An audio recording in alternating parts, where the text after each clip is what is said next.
Are you afraid? It started, as many bad ideas do, with a dare. My buddy Mark and I had heard about the old limestone quarry, a place locals whispered about, especially after the incident in the late 70s. We were bored, restless, and convinced ourselves we were just going to document the urban decay.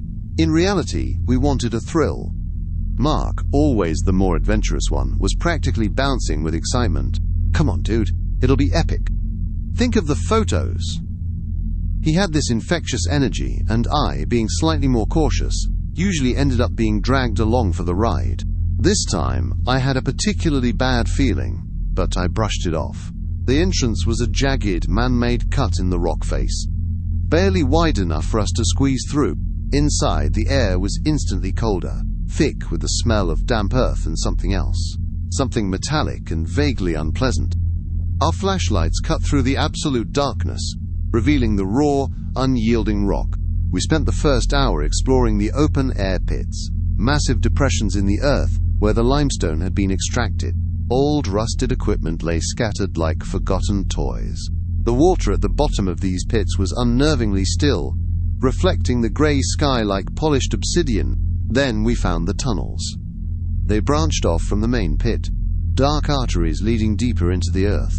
Each one felt like a promise of something hidden, something ancient. Mark was already halfway into the first tunnel before I could voice my hesitation. "Just a quick look, man," he called back. The deeper we went, the more the air changed.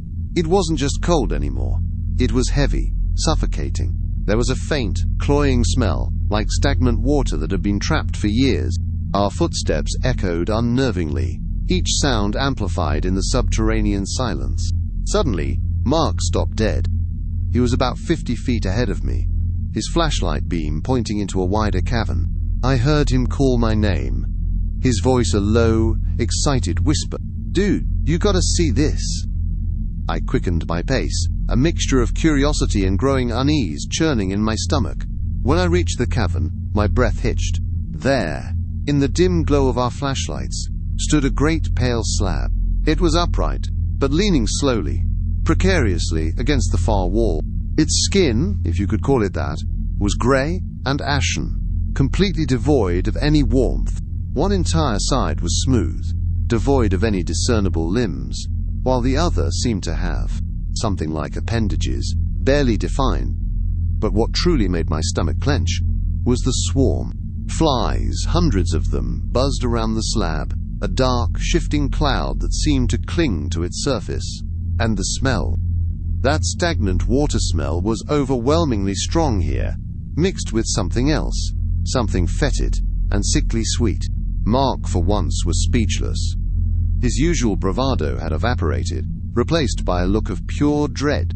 We just stood there, staring, unable to tear our eyes away from this impossible, horrifying thing. It didn't move, not truly, but the leaning seemed to be a continuous, almost imperceptible motion.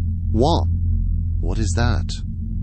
Mark finally managed to whisper, his voice hoarse. Before I could answer, I saw it. The slab, impossibly, had moved. It was a few inches closer to us. It hadn't turned, hadn't shifted. It had simply advanced, moving in a perfectly straight line, as if the rock and debris in its path were no obstacle. A cold, undeniable terror seized us. We didn't speak, didn't even yell. We just turned and ran, stumbling back through the labyrinthine tunnels, our flashlights dancing frantically ahead of us. The memory of that grey, leaning thing, the flies, the smell, it was burned into my mind. We ran for what felt like an eternity, but when we glanced back, just for a second, we saw it. The slab was at the mouth of the cavern, its pale form silhouetted against the slightly brighter light from the main pit. It was still moving in that impossible, straight line, closer than it should have been. We burst out into the night air, gasping, our lungs burning. We didn't stop until we were in Mark's truck, peeling out of the quarry entrance, leaving the ancient, haunted place behind. We didn't say a word for the entire ride home, the silence thick with unspoken horror. For weeks, we were quiet, shaken. We agreed not to talk about it, not to tell anyone. How could we? Who would believe us? We tried to pretend it hadn't happened, but the memory, the dread, lingered like a shadow. Then, about a month later, I got a call from Mark. His voice was different, flat, devoid of its usual energy. "Hey," he said, "I think I'm going back to the quarry." My blood ran cold. "What?" "No, man, you can't." I pleaded, my heart hammering. "It's calling me," he said, his voice a monotone. "I keep hearing it. Not a sound, exactly. More like a feeling, telling me to come back, to see it again."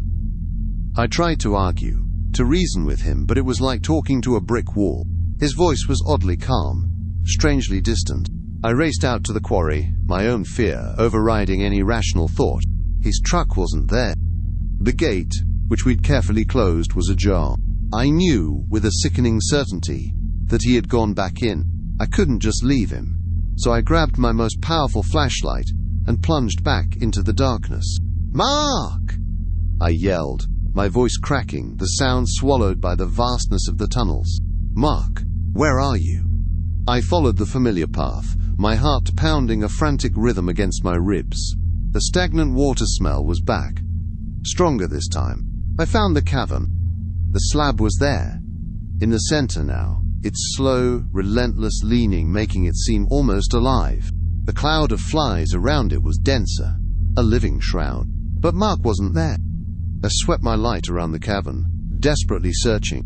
Then I heard it. A whisper, just behind me, calling my name. "Ryan?" It was Mark's voice, clear as day, but it was coming from the slab.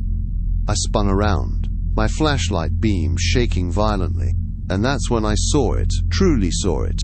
Within the shifting, buzzing swarm of flies, at the very base of that leaning, pale form, I saw faint, almost indistinguishable traces of something else.